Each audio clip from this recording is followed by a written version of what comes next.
What's up, y'all? It's Life Party Gang here. I'm James. I'm Tina. And we are back at y'all with another episode. We are here to give you the good, the bad, and the ugly of being married. Not so good. Yes, the not so good, the bad, of being, life partners. We've been together 6 years now, married 6 years, but we know a lot of people either are married, aren't married, whatever your journey is with a person. We like partners if you decide that you want to spend your life with somebody and have a companion. So we're here with another episode. We wanted to rewind. A lot of you guys have asked us like how we met, what's our story and all of that stuff. Story. Y'all want the tea. Y'all want the drama. Y'all want the tea. Y'all want the drama. That's what y'all want. And typically, I don't subscribe to all of this, telling people all your business stuff, but we're gonna make an exception for y'all today, just to kind of walk you through where we came from to get to where we are today. Yeah. So why don't you start us off? Okay. How did we meet? Well, we were acquainted because we went to the same college. So I don't remember. What college?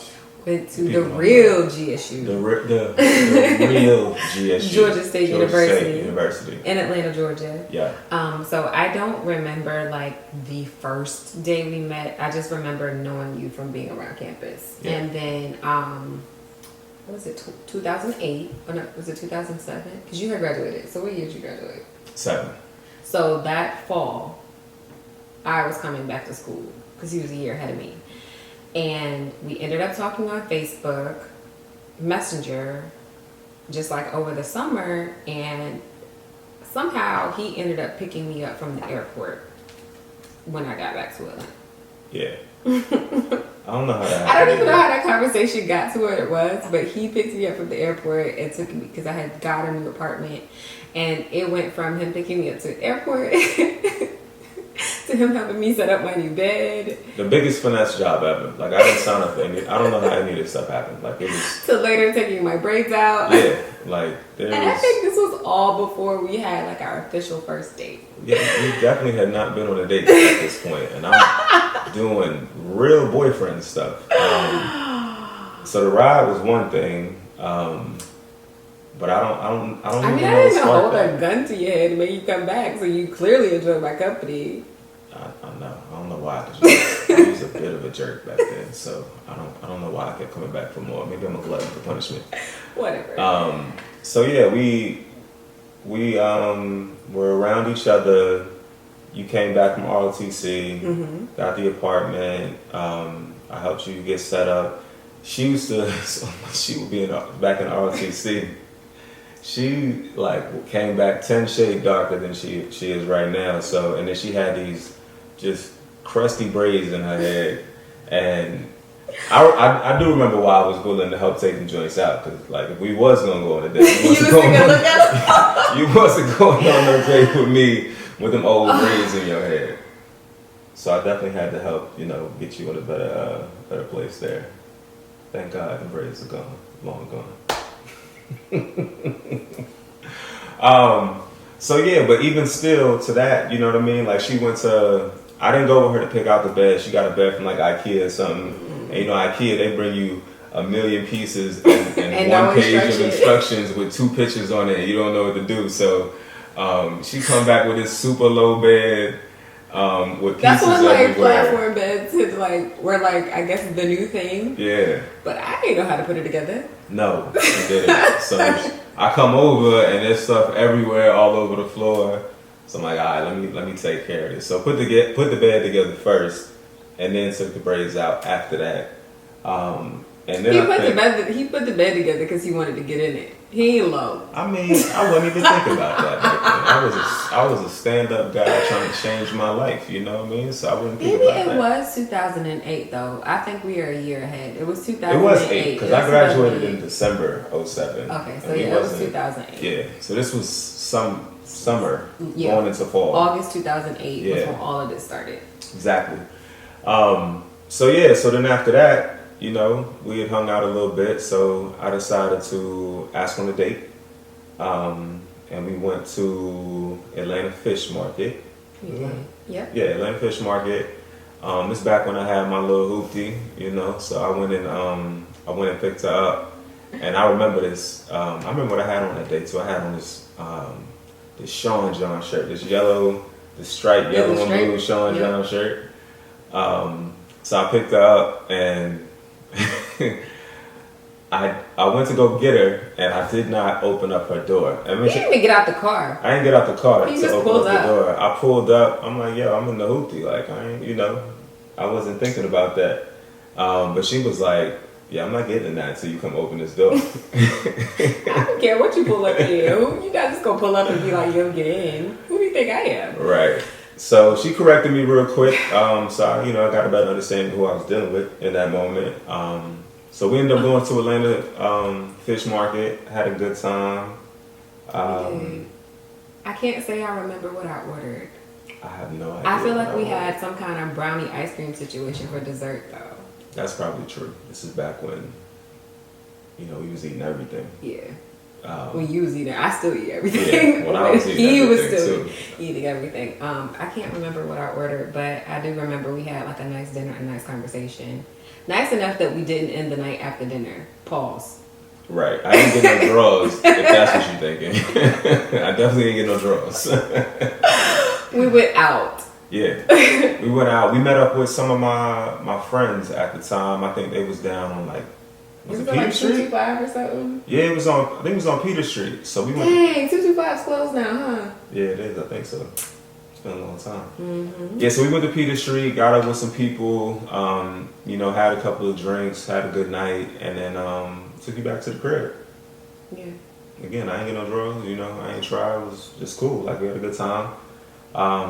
So then at this time, you were working 2 jobs?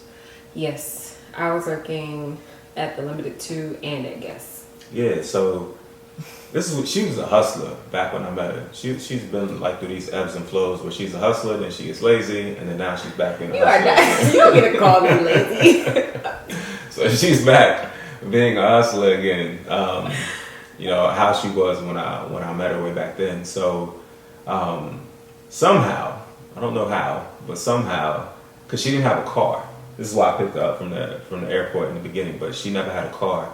But now, me being the good guy, I'm here like dropping off at work, picking up from work, because she He working used at to the pick mall. me up from work, mostly because when I was full time at Limited 2 and I was part time at Guess. So typically, whenever I would work at Guess, it would be like evening, like 5 to 9, 5 to 10, especially when it got into the holiday, because you know how those retail hours work.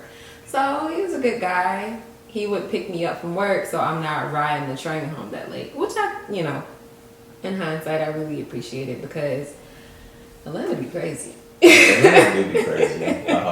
So I mean, for me too, she was, we were cool, and we still weren't anything official. We were just hanging out, but it just seemed weird to me that to have somebody that I was kicking it with to be on a train or to be doing that late at night. Because in retail hours, you was getting off at like 9 o'clock, and then you got to close, and you ain't getting onto the train until 10 And once something. holidays started, it got later and later, because the holiday madness was crazy. So Yeah, exactly. So yeah, we hung out for a minute, and this was before Think Like a Man and all of that was out. Well, maybe the book was out, but the movie wasn't out yet. So maybe she had read the book, but this Joker. don't say I read the book. I could have came to that conclusion on my own. Did you read the book? Might have. Alright, exactly. So she made me wait 3 months before I got the draws, though. 90 days. That is a fact. So she did do that, which, yeah, that confirms it. She did read that stupid book. Shout out to you, Steve Harvey, for writing that trash. She made me wait 90 days to get the draws. She had even spent the night at my crib, because we... Wasn't it that same night? The first date night? No. It wasn't? It was a separate night, because we ended up... It was a night where you was at a club, and I ended up at that club. Yeah. We didn't plan on it. You was there with your friends, and I showed up with my partners, and we linked, and then I think you had drank a bunch that night, so shout out to your alarm. Sorry, I gotta put an Instagram post up. She ended up, I ended up just bringing her back to my crib, and because I think my friends, they went to go do something else, but I wanted to continue to kick it with him, so I stayed with him, and I think Sid drove that night, so yeah, because we all went back to your house. This was back when me and him lived together, so we went back to our crib, brought her to it's funny, like, she, showers and everything, and she asked me for a shirt. And then she was like, and don't try to hump me either. But I ain't want to go to bed because the club, the smoke, and the sweat, I don't subscribe to going to bed like that. So I ain't want to get in his bed smelling crazy, but that also wasn't an invitation to touch me. But the way that came out, I'm telling you, when she literally said, don't try to hump me either.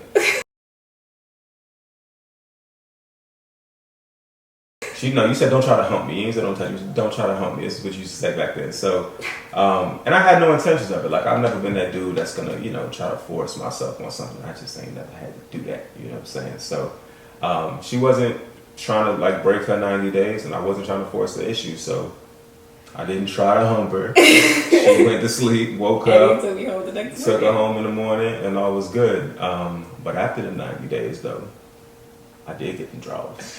You did, and you knocked me up. Well, okay, that was probably around like 6 months. Yeah, I didn't immediately knock you up. It escalated very quickly.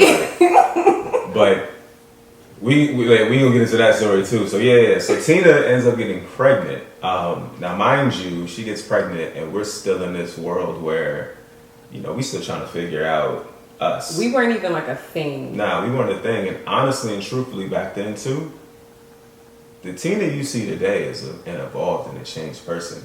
So am I. But this the mouthpiece she had back then, like, it just, I still have it. I just spare you. Yeah, we've learned how to coexist in those worlds, because back then Tina was the type of person that she had a reputation of like being disrespectful to like any man that said anything to her. Like, she took it upon herself. I used to tell men to suck my shit. Yeah, she did.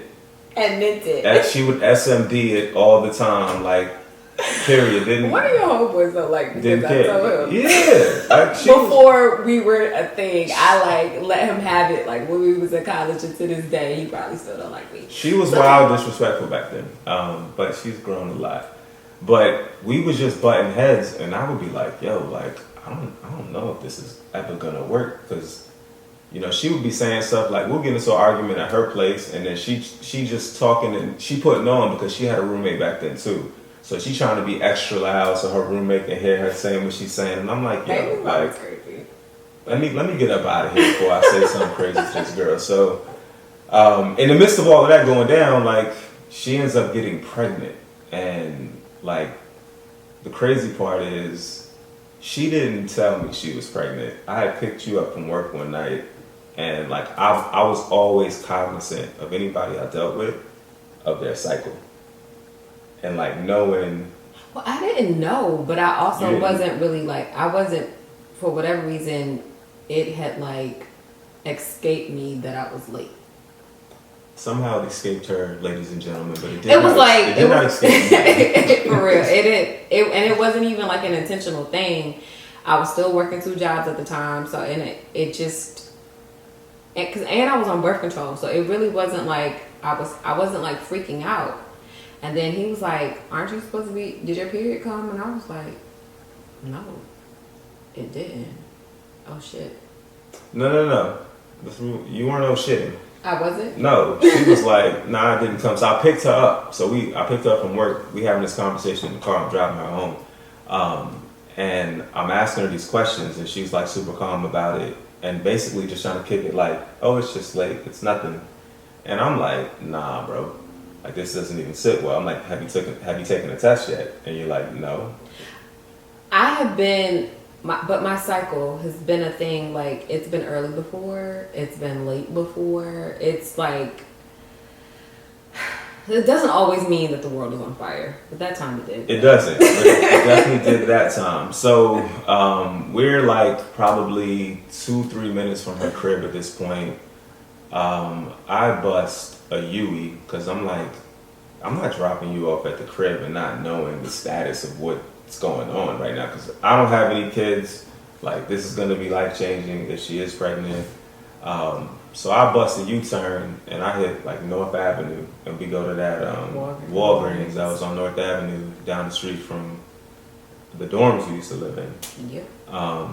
So we go get the test. We get back to her place, and I'm like, all right, go ahead and take this. I ain't leaving until you take it. She go in there and she take it, and she just taking forever, and it's like the longest, like 3 minutes of my life.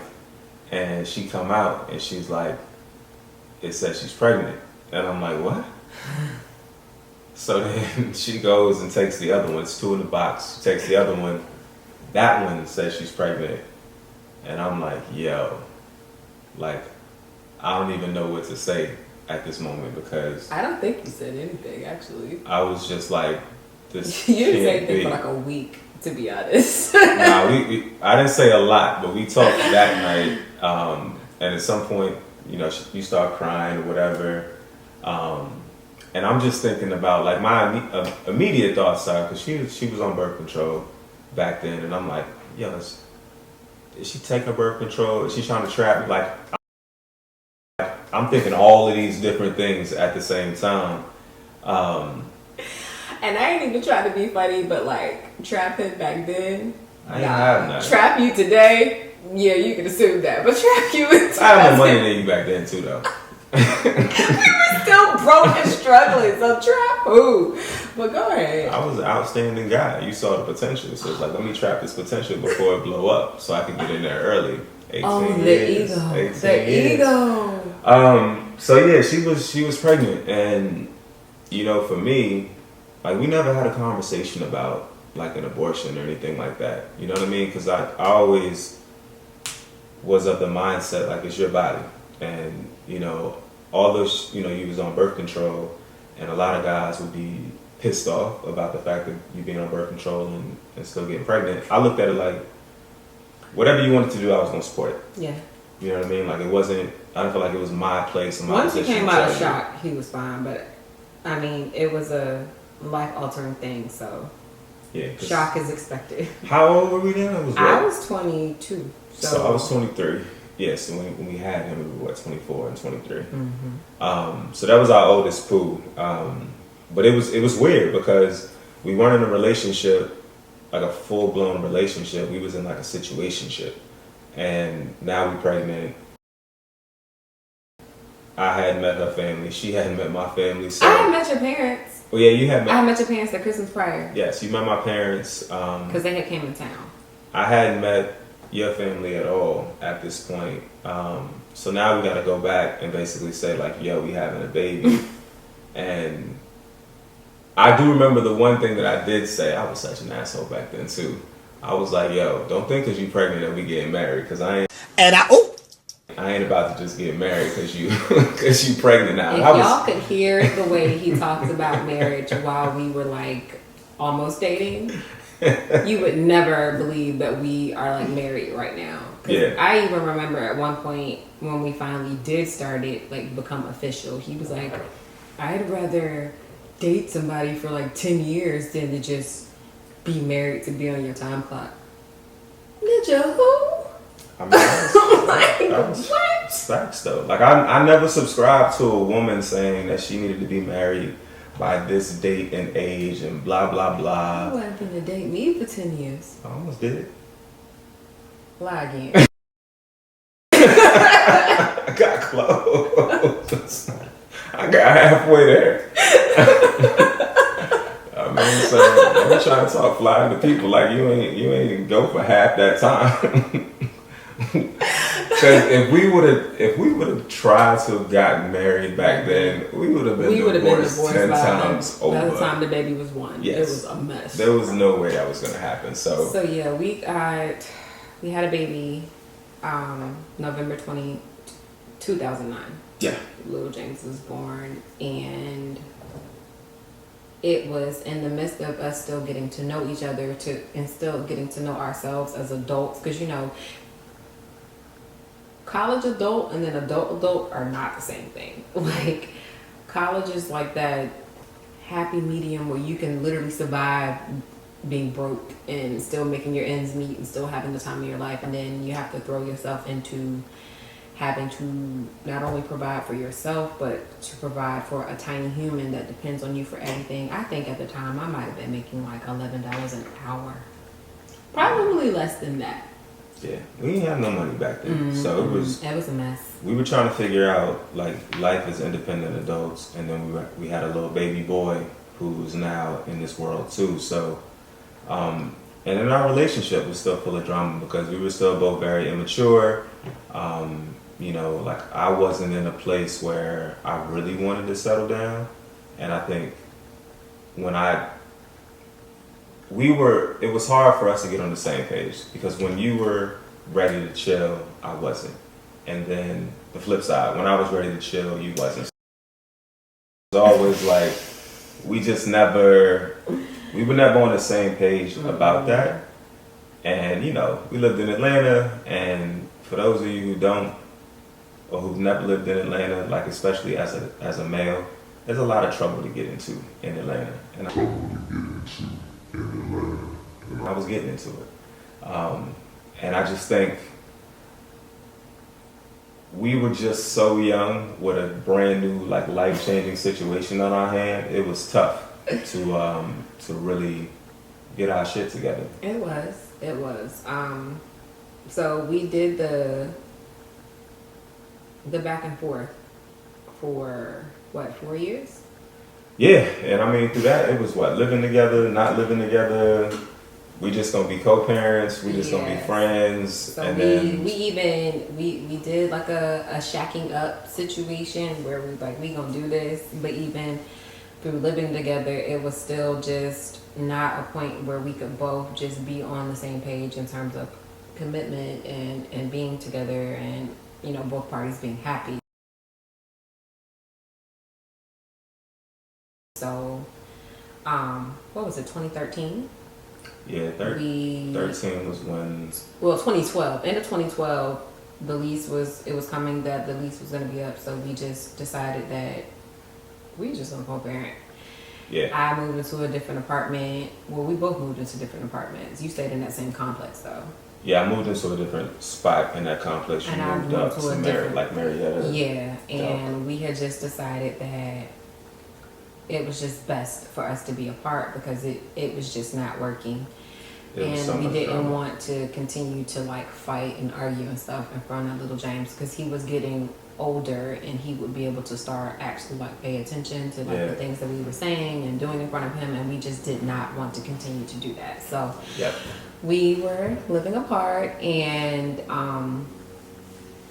somehow it became like let's just really work on being friends.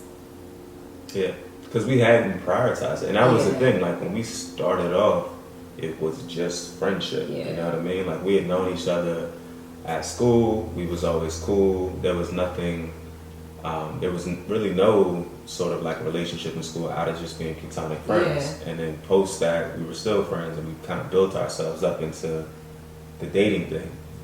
And then along the way, I think we forgot how to be friends. Because it was just, the water got real muddy real fast. And I just think there was a lot of stress back then too, though, right? Because like, remember, Pooh was 6 months old when I got laid off from that job back then, and the economy just completely crashed. So we're in a recession in the country, and I'm trying to figure out what's next.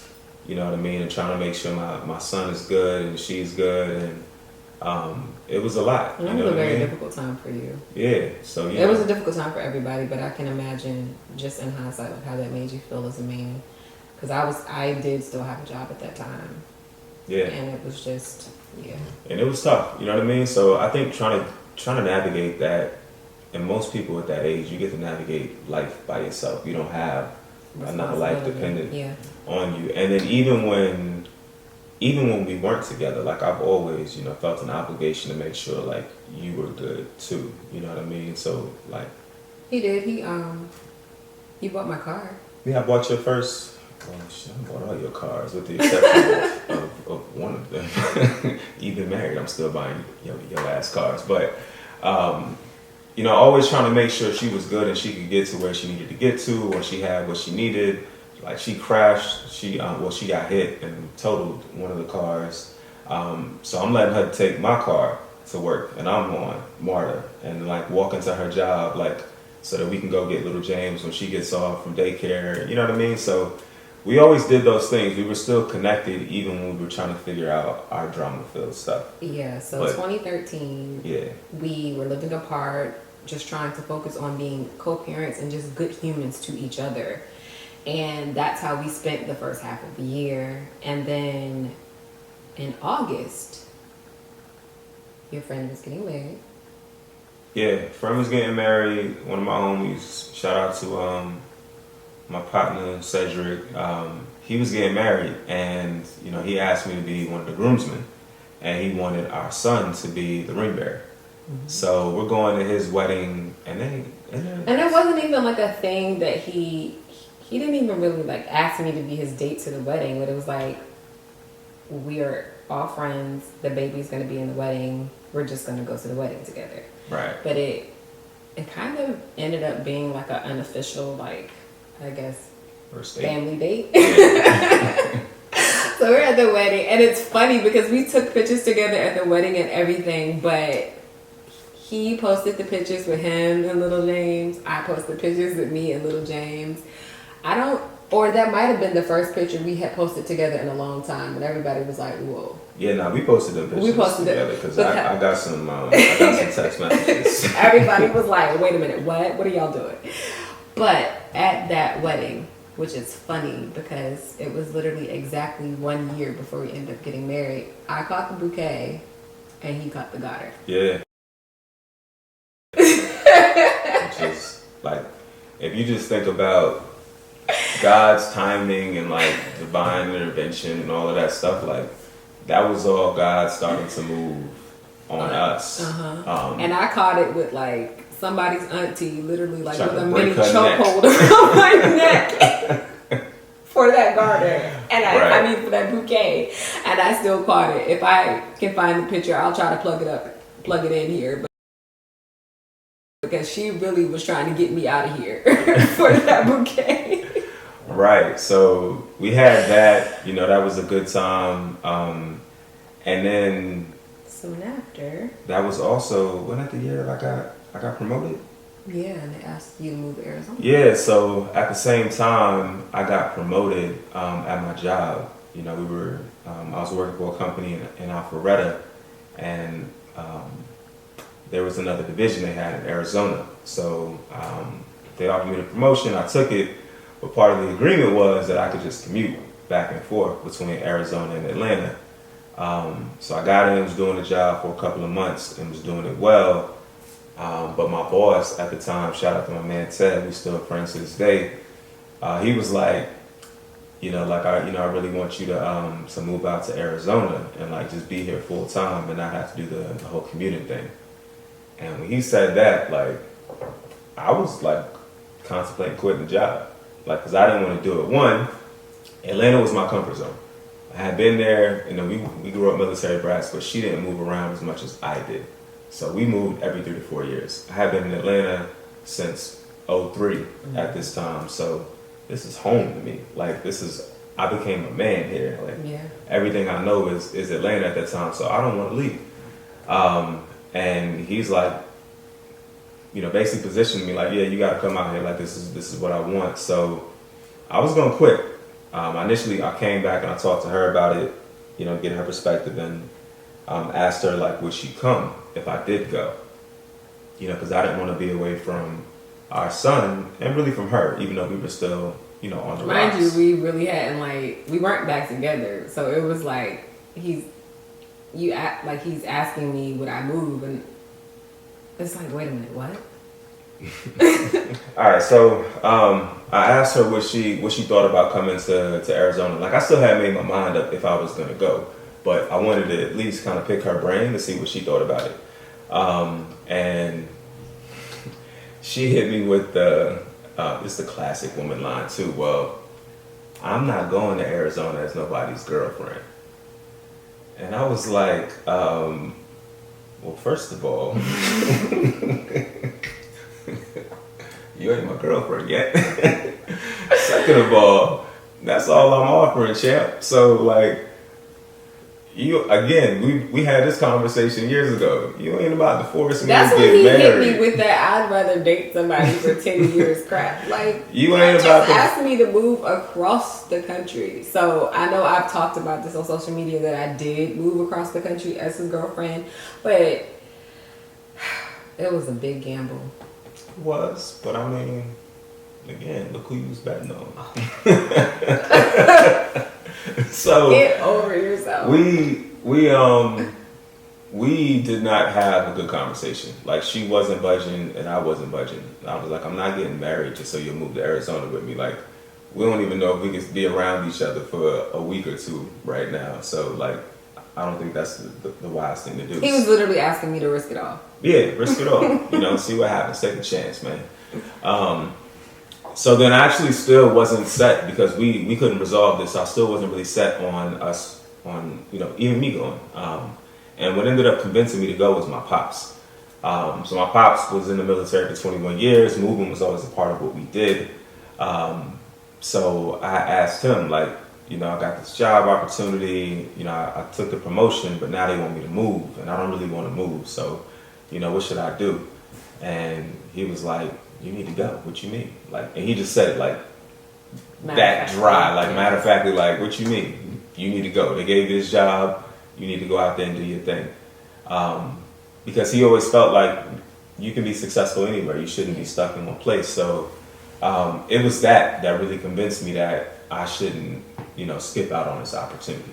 I got to take it, and I got to get out of my comfort zone. And I think Atlanta had become my comfort zone, and my growth was going to be limited if I stayed there any longer. So I had to figure out, like, how do I expand and grow? And leaving was that thing. So now I'm set. Like, all right, cool. I'm going to go, but we still don't have it together. So we had to have some more conversations, and I had to, talk to her and kind of like, assure her of what my intentions were. And my intentions were like, look, we're going to try this again. My intentions are to get to a place where we can eventually get married. Like, I wouldn't ask you to come all the way across the country. To play in my face again. To play in your face. Even though you played in my face too. It wasn't on me. We played in each other's face. So I'm serious about trying to make this thing work. So the more, I talked to her, the more she started to give in. And then, like, the 9th hour, I decided, okay, I'm gonna go. But that literally meant, like, I had just gotten offered, like, a better job position, and I had accepted it. Mm-hmm. And then I had to, like, turn around and quit. I had to break my lease because I was in the middle of my lease, and because we still lived apart. Yeah, so I didn't have anything lined up in Arizona. I pretty much sold all the furniture that I had in my apartment, and I packed up everything. And, like, my friends and family were like, "What are you doing?" And I'm like, "Well, I'm going." We're moving to Arizona. So we literally, like, I had like a shotgun goodbye dinner with, like, my friends. They were, like, shocked and confused. Like, wait a minute, you moving? Like, you just told us this 2 days ago. You leaving already? So yeah, and we packed up the U-Haul. Yeah, packed the U-Haul up, my apartment, her apartment, put it in the U-Haul, put her car on the back of the U-Haul on the trailer, and then we had to drive the U-Haul, so I drove the U-Haul, which had our stuff in her car attached to it, and I drove the Prius. My car, the Prius, back then, and then, we put little James in the whip. He was such a great road tripper. He was. I don't know what's wrong with these other two. Yeah, he was such a great road tripper. So we got in the car, and because at that time too, the company, and this is Ted. Like, Ted gave me like $4,000 to move, which was some bullshit to move from Atlanta all the way to Arizona. So we had to, go the cost-effective route, which was to get the U-Haul and basically pack it all up and do it that way. And you know what? We cut the trip in half, which the hump from Atlanta to Dallas wasn't bad. Nah, because we did that a million times. Yeah, the hump from Atlanta to Dallas wasn't bad, but my God, from Dallas to Phoenix, I wouldn't wish that on my worst enemy. Yeah.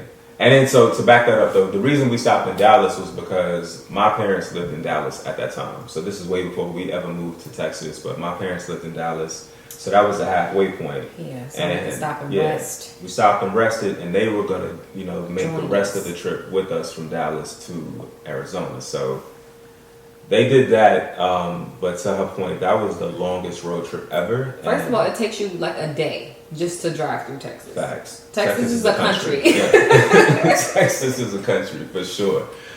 Just in terms of size, it just feels like you're driving forever and ever. And then once you hit the desert, it's like you're never gonna get out. Yeah.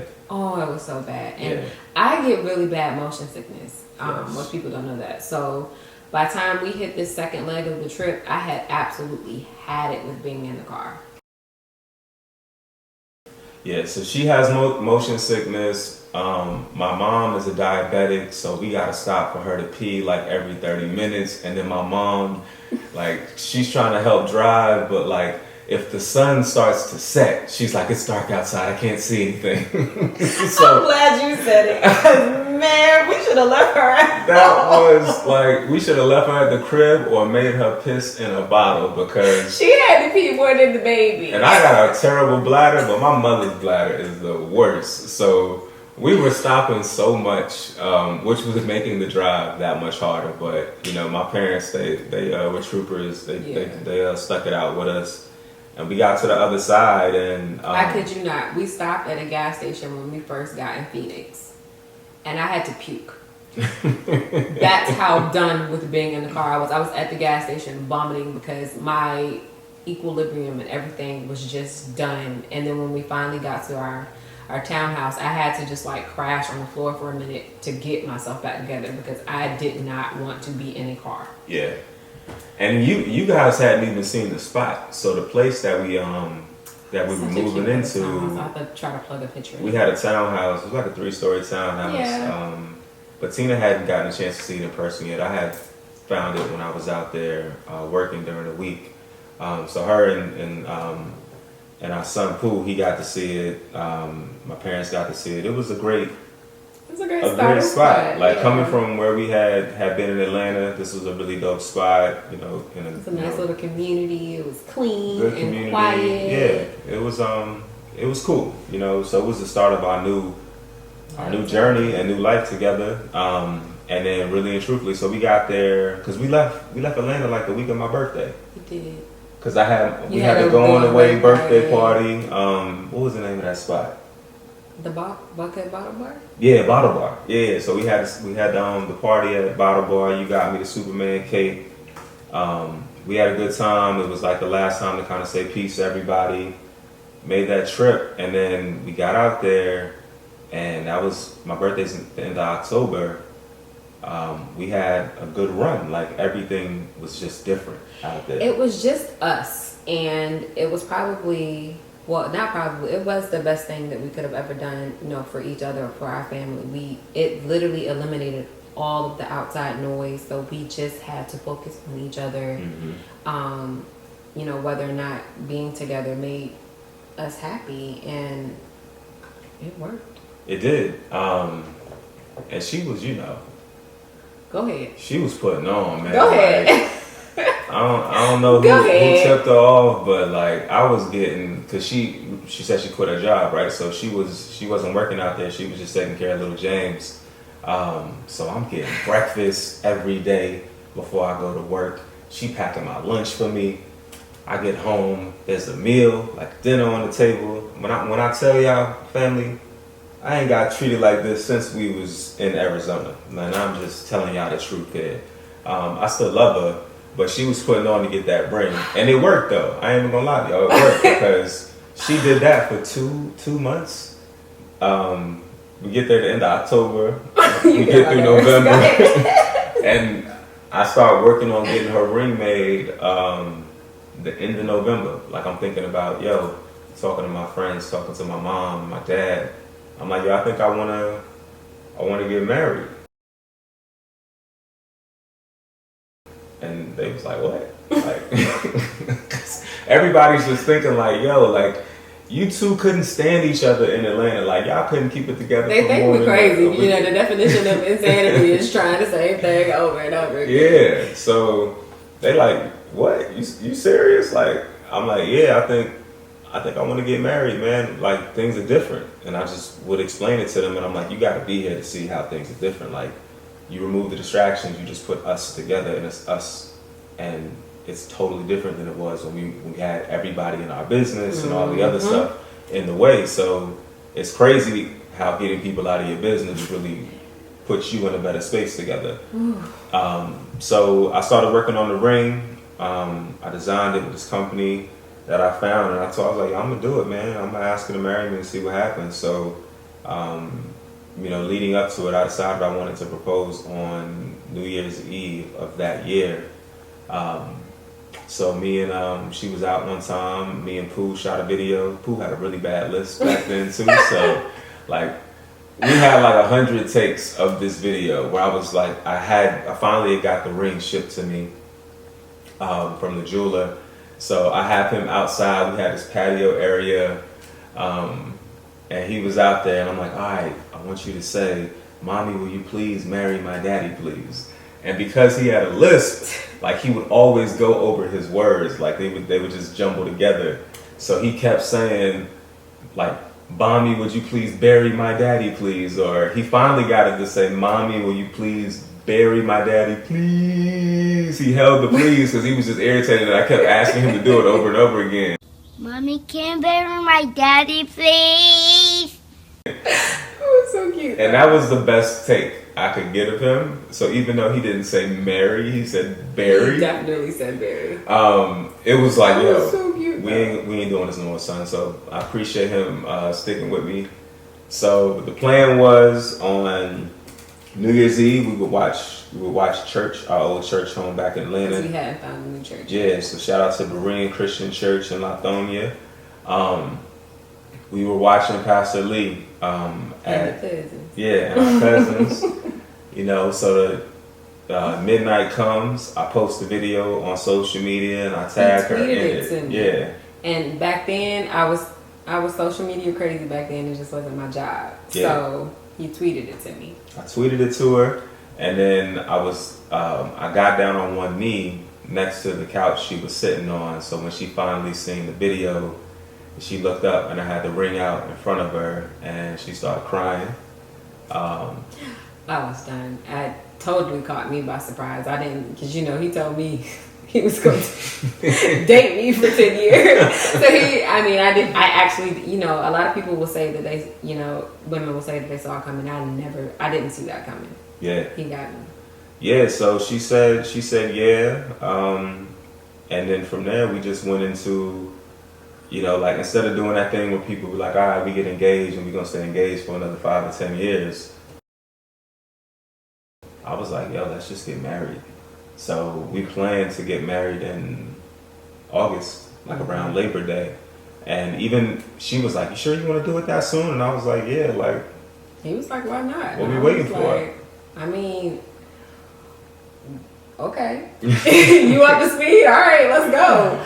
Because I was trying to, I didn't want to make it seem like I was trying to rush him. Because, he wanted to wait 10 years.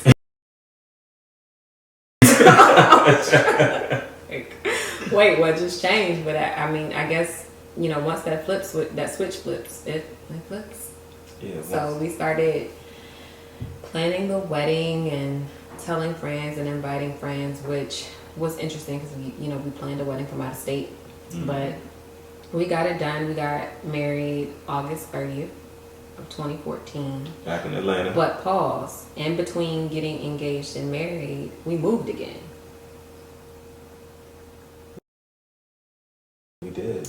Yes, we did. I forgot about that. He got another job that summer, summer 2014, and this is your thing. He this is clearly your thing. You get a new job and it's out of state, and you try to commute back and forth, and then I can't take it, so we have to all move. Yeah. So yeah, he ended up getting a job in Texas, which was an offer that he could not turn down. And I had actually found a job in Arizona at the time. That's when I initially became a claim adjuster. I was working for State Farm, and so I was staying in Arizona working because we were trying to wait our lease out and everything. And then he was going to Texas to work, and it was in the same area that his parents were staying in, so he didn't have to get another apartment or anything. Yeah. And it was working, but it was really, really hard on little James. Like, emotionally, my poor baby, he was done. And I think when you came home one weekend and just saw how torn up he was, because he started like regressing in his behaviors and stuff in preschool and stuff, like because he couldn't really communicate how he was feeling, and he was just always crying and not functioning in school and stuff, just because he missed his daddy so much. So we made another shotgun decision, and that Memorial Day we moved to Texas.